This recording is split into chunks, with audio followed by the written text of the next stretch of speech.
ما هو الحيوان الذي يحسد الإنسان ويصيبه بالعين؟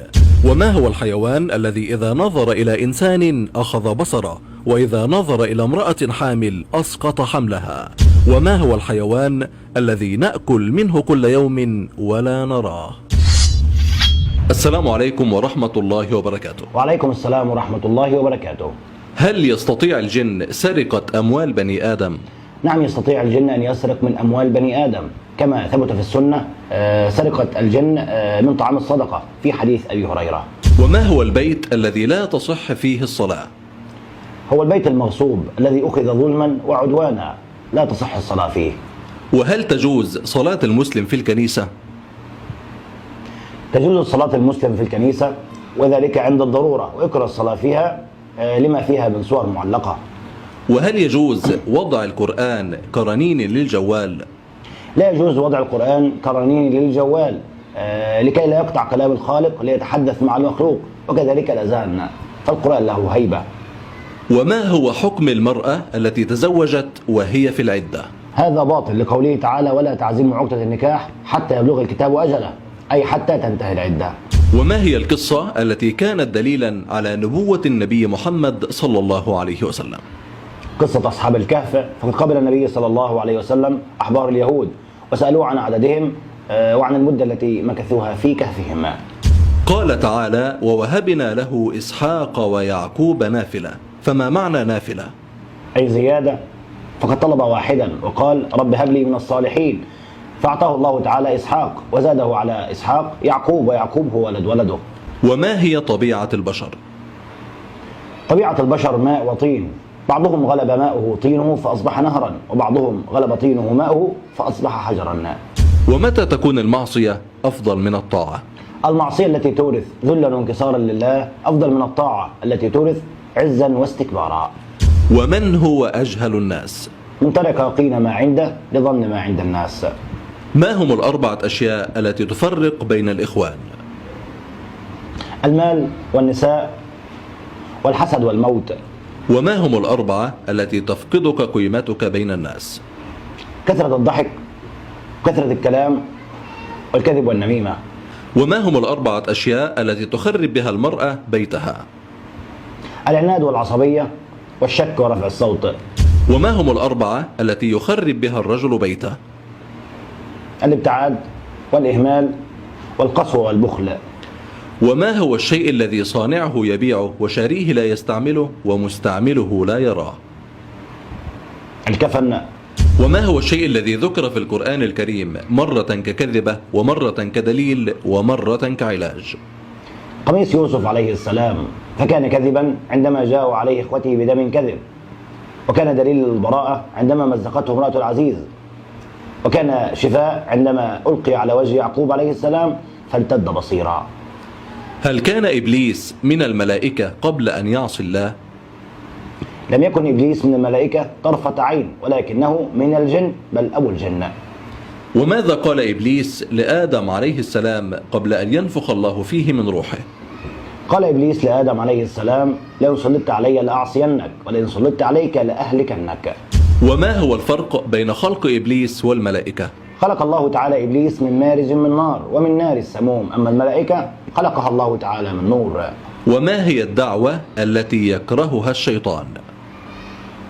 اللهم إني أسألك حسن الخاتمة. وما هي الآية التي جمعت أولي العزم الخمسة من الرسل؟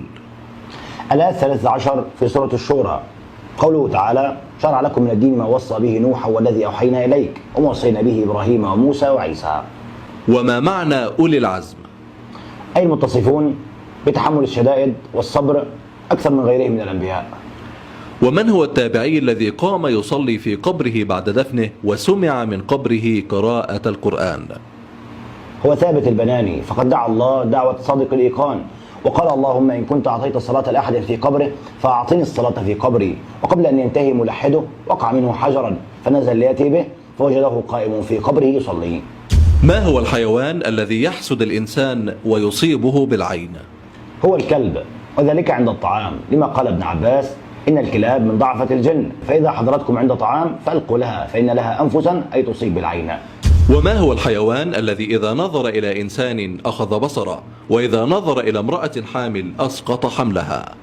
هما نوعين من الأفاعي، ذا الطفيتين والأبتر، لقول النبي صلى الله عليه وسلم: اقتلوا ذا الطفيتين والأبتر فإنهما يلتمسان البصر ويستسقطان الحبالة، أي يسقطان المرأة الحامل من شدة سومهما. وما هو الحيوان الذي نأكل منه كل يوم ولا نراه؟ هذا لغز، والمقصود بهذا الحيوان هو الموت، لأن الموت يوم القيامة يؤتى على هيئة كبش أملح فيذبح، وينادي منادي يا أهل الجنة خلود فلا موت، ويا أهل النار خلود فلا موت. وهل يمكن للشياطين رؤية الملائكة؟ نعم، الشياطين ترى الملائكة، فبعدما أغر إبليس أهل قريش في غزوة بدر رأى جبريل معه من الملائكة، فبعدما رآهم قال: إني بريء منكم إني أرى ما لا ترون. ومن هي زوجة الشهداء؟ هي الصحابية عاتكة بنت زيد، أخت الصحابي الجليل سعيد بن زيد. وما هي الكلمات التي من قالها في دعائه استجاب الله له في الحال؟ الله المنان بديع السماوات والأرض الحي القيوم، فبعدما قالها صحابي قال النبي صلى الله عليه وسلم: لقد دعا الله باسمه الأعظم. وكيف يخشى الإنسان ربه بالغيب؟ هو أن يذكر ذنوبه في الخفاء فيستغفر الله. 3 لا تأخذهن حتى تسأل عنهن، فما هم؟ العسل والدين والزوجة. و3 لا ترتاح حتى يغادرونك، فما هم؟ الوسوسة والدين ورفيق السوء. و3 إذا أبطأن ذهبت فائدتهن، فما هم؟ التعزية والوليمة وصلاة المغرب. و3 أجارك الله منهم، فمن هم؟ ابن الحرام وقاطع الأرحام وآكل أموال الأيتام. و3 إياك وصحبتهم. الأحمق وقليل الهمة وقليل المروءة. و3 لا تستمع إليهم، فمن هم؟ الكذاب والنمام وشاهد الزور. و3 لا تضحي بهم أبدا، فما هم؟ عائلتك وقلبك وكرامتك. و3 لا تصاحبهم، فمن هم؟ الحسود وصاحب العين والعاقل والديها. و3 كن واثقا من آرائهم، فمن هم؟ المحافظ على صلاته والجواد الكريم والبار بوالديها. ومتى يعلم المرء أن الله يريد به خيرا؟ إذا فقهه في الدين. ومتى يعلم المرء أن الله يريد أن يعطيه؟ إذا وفقه للدعاء. ومتى يعلم المرء أن الله لن يتخلى عنه أبدا؟ إذا وفقه لقضاء حوائج الناس. ومتى يعلم المرء أن الله يحبه؟ إذا وفقه لذكره فاعلم أنه يحبه. وماذا يفعل الله لمن أحبه؟ إذا أحب الله عبدا نصره وأيده واستجاب لدعائه.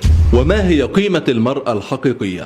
قد وصف الله تعالى نساء الجنة فقال: قاصرات الطرف، ثم قال: كأنهن الياقوت والمرجان. وقد قدم الله تعالى العفة والحياء على الحسن والجمال، فلا قيمة لحسناء من غير عفتها.